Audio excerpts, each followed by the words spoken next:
જામનગરની ઝીલનો સાઉથ આફ્રિકામાં જલવો. કરાટે સ્પર્ધામાં 3 મેડલ મેળવી જામનગરનું નામ રોશન કર્યું છે.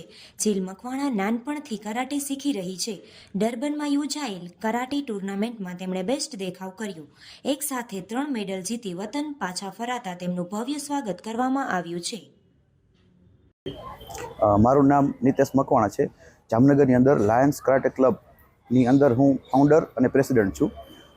All India national karate championship Dehradun ખાતે જે 2024માં થઈ હતી, એમાં ઝીલ મકવાણા -48 કેટેગરી જુનિયરની અંદર ફર્સ્ટ રેન્ક આવેલો.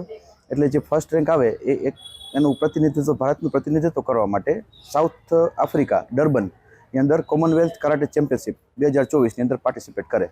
તો આ દીકરીએ પાર્ટિસિપેટ કરેલું હતું.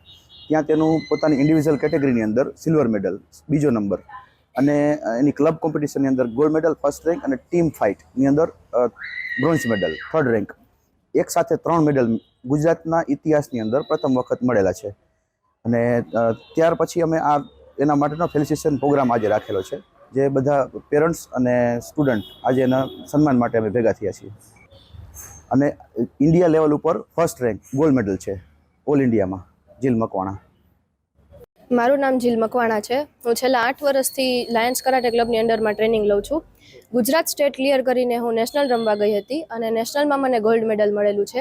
જેથી કરીને એના પછી મારે ભારતનું પ્રતિનિધિત્વ કરવા માટે મારી કેટેગરીમાંથી હું સિલેક્ટ થઈ હતી, અને જેના માટે હું સાઉથ આફ્રિકામાં ડર્બન ખાતે ટુર્નામેન્ટ રમવા ગઈ હતી, જેમાં મને મારી કેટેગરીમાં સિલ્વર મેડલ મળેલું છે. અને ત્યાં જ ક્લબ ટુર્નામેન્ટ હોય છે, તેમાં મને સિલ્વર મેડલ, ગોલ્ડ મેડલ અને ટીમ કુમિતેમાં મને બ્રોન્ઝ મેડલ મળેલું છે.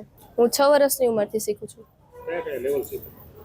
હું આની પહેલાં ભારતમાં 2 વર્ષથી હું ચેમ્પિયન રહી ગઈ છું, અને સાઉથ આફ્રિકા રમવા ગઈ એની પહેલાં હું મારે ઓલિમ્પિક સુધી પહોંચવું છે, અને આપણા ભારતનું નામ રોશન કરવું છે, અને મારા ક્લબનું નામ રોશન કરવું છે, મારા માતા પિતાનું નામ રોશન કરવું છે.